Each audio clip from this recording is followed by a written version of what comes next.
Tensions have been brewing between two of the most talked about figures on Britain's political right, but today, Tommy Robinson has broken his silence with a direct message to Nigel Farage. In a moment that may surprise many, Robinson made it clear, "I'm not your enemy." Despite the growing public perception of a feud between the two, Robinson insisted he harbours no ill will toward Farage. Instead, he suggested that misunderstandings, largely fueled by media narratives, have driven a wedge between them. Robinson, who has long positioned himself as an advocate for political change outside the mainstream, expressed his belief that Britain needs a true political revolution, one that goes deeper than party lines and challenges the establishment at its core.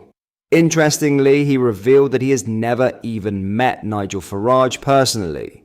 Yet he suspects that Farage, like many others, may have been influenced by the relentless smear campaigns and media distortions that have shadowed Robinson's name for years. It's a message that calls for a rethink, not just between two high-profile figures, but within a wider movement that claims to stand against political corruption, media manipulation, and the erosion of free speech. With that, here's Tommy Robinson's message to Nigel Farage. In his own words, cue video. But first, hit the like button and subscribe to the channel for more. Have a watch. I'm quite happy and excited about what comes next for Britain. I think this shift in public opinion that people are seeing, you just saw it in Reform's recent election. And I know there's been a lot that's gone on, certainly whilst I was in custody with regards to Reform, Nigel Farage. I would just say that I want what's best for Britain. And I think Britain is primed for political revolution. That does not have to mean people attacking each other. I just want to make sure that the country is primed and the people are primed, they have their voice. Yeah. And I've had a number of people on the Andrew Ewan show and often asked them about their views on Tommy Robinson. Nigel mentioned Nigel Farage. Yeah. What's your current view of Nigel? I don't know if Nigel's... I understand people's concern and fear. As I said, I was made into a toxic brand successfully. And Nigel may be worried about that. My words would be, Nigel, I'm not your enemy. Yeah. I'm certainly not your enemy.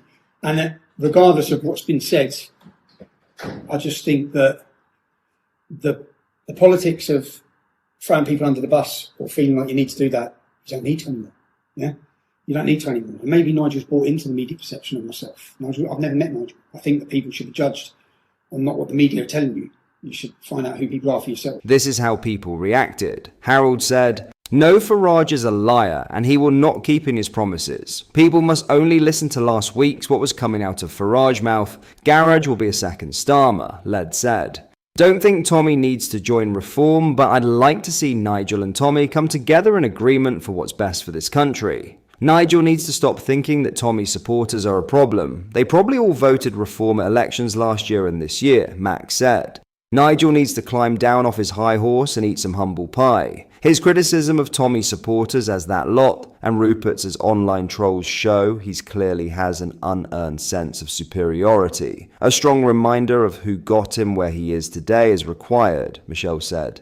"No, Farage will not allow it. Tommy is bigger and better than Farage and has more morals. Farage won't like that." What are your thoughts on this? Let me know in the comments. In other news, Scottish Labour leader Anna Sarwar has launched a scathing attack on Nigel Farage after his party's by-election win, declaring there is no constituency in the country that Reform UK can win. Speaking to the media, Sarwar took aim at Reform UK nonsense and addressed viewers directly, telling them there is one choice at the ballot box to take down the SNP. Delivering his verdict on his election win, Sarwar told the media, "We've got to listen to what the voters told us here, and ultimately they told us three things. One, they want rid of this SNP government that has done so much damage to our country over the past 18 years. That would be a feeling felt by many viewers in Scotland, and the only way of getting rid of the SNP is by supporting Scottish Labour next year in the Scottish Parliament. Do not listen to the noise or the nonsense from Reform." Criticising Reform, Sarwar continued. Secondly, they have rejected the politics of Nigel Farage and Reform. And third, they have also made clear that they do want a UK Labour government to go further and faster and demonstrably improving their lives. And I think that is a message we have heard loud and clear. Asked why people are starting to turn to reform in Scotland, Sawar dismissed Farage's party as a protest vote against the SNP. He said, "I think there was always quite a significant Conservative Party vote in this constituency that clearly has transferred en masse to reform. There will be people who are frustrated with both governments and therefore chose to vote reform as the protest vote in this by-election. But next year, they've got a chance to change the government by supporting Scottish Labour. Some of them will have fallen for the frankly nonsense spouted by John Swinney, where he pretended that this was a straight choice between the SNP and Reform, so people thought maybe they had to support Reform in order to beat the SNP. That is clearly proven not to be the case." Pressing Sawar on the prospect of forming a coalition with Reform to oust the SNP, the Scottish Labour leader declared he does not accept that it would come to that. He stated, "I don't accept that because the system here is first past the post seats, and then you have the lowest seats. There is not a single constituency in the country that Reform can win, and in the vast majority of constituencies, it is a straight choice between Labour and the SNP. So if you want to get rid of the SNP, you need to support Scottish Labour. And if we overwhelmingly win the constituencies, I believe that makes sure that we have the Scottish Labour government and the SNP are removed from office."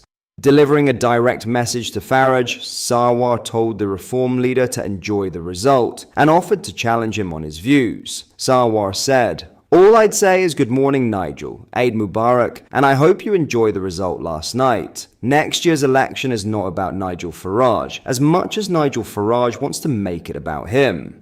So in advance of that election, if Nigel Farage wants to challenge me on my views, no problem. I'll challenge him or his views. But next year in the Scottish Parliament election, he can keep his nonsense elsewhere." He concluded, "The choice is not between Nigel Farage and Scottish Labour. It is not between Nigel Farage and John Swinney. The choice next year is a simple one. Either it's going to be John Swinney as First Minister, or it's going to be me. And if you want to end the rule of the nationalists, if you want to stop a third decade of them, if you want to end the risk of independence, if you want to stop SNP waste, if you want to end the wrong priorities as SNP government, you only have one choice to do it, and that is by supporting Scottish Labour."